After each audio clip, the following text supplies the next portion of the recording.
Domenica 5 ottobre vi aspettiamo tutti a Dolo. Tutte le donne sono invitate a partecipare a questa bellissima passeggiata di solidarietà che avrà il ricavato dell'iscrizione devoluto all'Associazione Sole Donna di Dolo, che opera assieme all'ospedale di Dolo con il suo ambulatorio e la sua sede all'interno, donando un supporto sia fisico che mentale che morale alle donne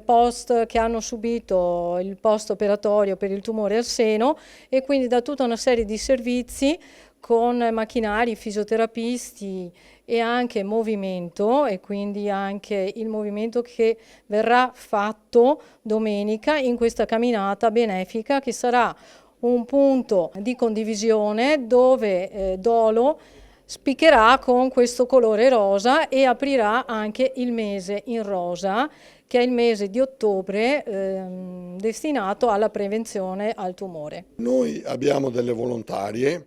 che si impegnano tutti i martedì mattina nella nostra sede all'interno dell'ospedale di Dolo assieme a un fisioterapista per fare delle terapie e delle manipolazioni alle donne post operazione tumore al seno.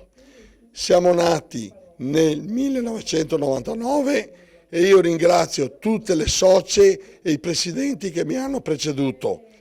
Io sono presidente dal 2017 e stiamo andando sempre più in alto grazie alla donazione dei volontari, associazioni, sponsor e il benefico che arriva tutti i santi giorni. Questo ci permette di fare un'attività sempre presente e puntuale per quelle pazienti che hanno bisogno. Allora, la mia attività nasce 6 anni fa.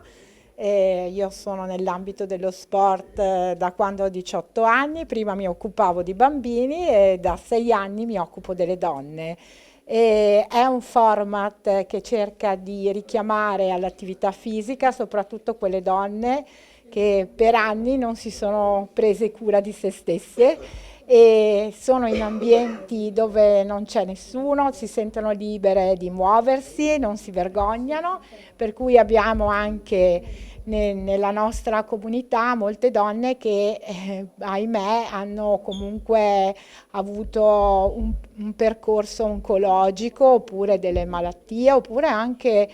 dei problemi di violenza, insomma, perché ci occupiamo anche di questo, però nel nostro ambiente si sentono sicure, tante volte si sono anche confidate, quindi insieme all'attività fisica e quindi al miglioramento delle loro capacità motorie, sono migliorate anche a livello psicologico, hanno preso sicurezza e quindi noi ci sentiamo proprio in prima linea per aiutare tutte queste persone. Quindi noi ci troviamo ad Arino, a Campo Nogara, abbiamo una sede ora tutta nostra, sia ad Arino che a Campo Nogara, siamo molto sui social e quindi aspettiamo tutte le donne che hanno bisogno e le accettiamo volentieri e facciamo quello che possiamo, il nostro meglio per aiutarle.